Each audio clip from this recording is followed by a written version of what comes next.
Barry, congratulations. On paper, you were the standout favourite for that one, but I saw Matt Selt at the qualifiers and he was really up for this match, so you finished that and closed the job really well. Yeah, Matt's quite a confident chap, you know, so he wouldn't have been worrying about playing me, I should imagine, and yeah, no, so I was delighted to, you know, the scoreline probably flatters me a little bit, but although having said that, I finished off strongly tonight and didn't give him much chance at all, really, you know, the last few frames. So yesterday could have been a bit different, nicked a few frames from behind. It could have easily been a lot closer, and I could have easily been behind, you know, 5-4 behind or something.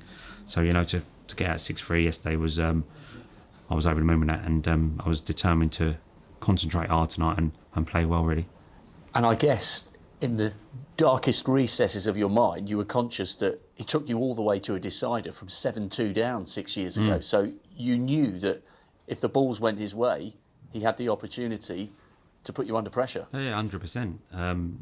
You know, when he come back at me that couple of years ago, he played fantastic. You know, he was potting long balls, having centuries here, there and everywhere. And, you know, it was unbelievable match in the end, really, to get through that one. So, yeah, I was not taking anything for granted at 6-3 up. I knew if he come out and had a go at me, you know, he could get a little bit twitchy. So, yeah, I managed to nick that first frame again, really. He was in first, broke down, and I managed to make a decent little break and potted a good long red, second to last red, and nicked that one, and then it just settled me down, and I was away then, really. So, yeah, you can't take anyone for granted, really. And it seems as though you're clicking at exactly the right time, because you had a couple of really tight last 16 defeats before Christmas. But starting off with the German Masters, getting to the semis there, semis of the Players' Champ, semis of the Tour Champs, you're producing your best snooker at exactly the right time of the season. Well, it looks like that, I suppose. Obviously, you don't plan how it's going to go. You just turn up and try and play your best in every tournament. But like you say, I lost quite a few last 16s, but against top quality opponents. I lost one to Neil, lost one to Kyren 4-3, you know, and I let him have that one. He fluked a red in the last frame. I made a big break, so yeah, that was a sore one to lose as well. Like the Murphys, you're not bitter. I know, yeah, exactly, yeah.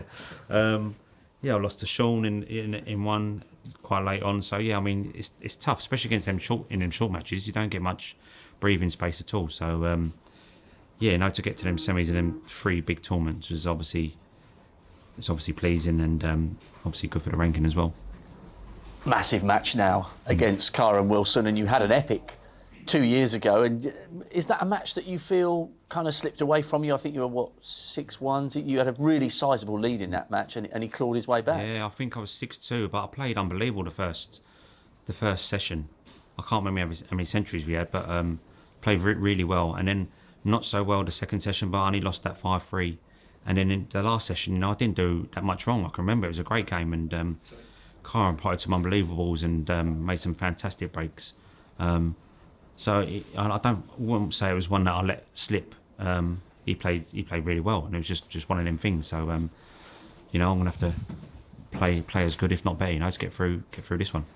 It's going to be a fantastic occasion, and you know, when you look on paper, you're one of the most consistent Crucible performers over the last 10 years. Since you made that final in 13, semi-final after semi-final, quarter-final, haven't lost a first-round match for a few years. You're the kind of guy that if you get on a roll here, you're dangerous. Yeah, it seems to be that way.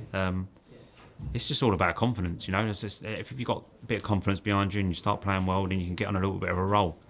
And it's how you handle it out there. It's huge, really. It's obviously nice when you're playing well, but it's the toughest place in the world, you know. If you start struggling, then it's how you get out of them sessions, really. It's like damage limitation, really. If you're struggling and you can get out all square, or you know, or just a 5-3 session or something like that, and just be in the match, you know, it can make all the difference. But you know, if you can have a few spurts where you play very well in a few sessions, obviously then you're dangerous then.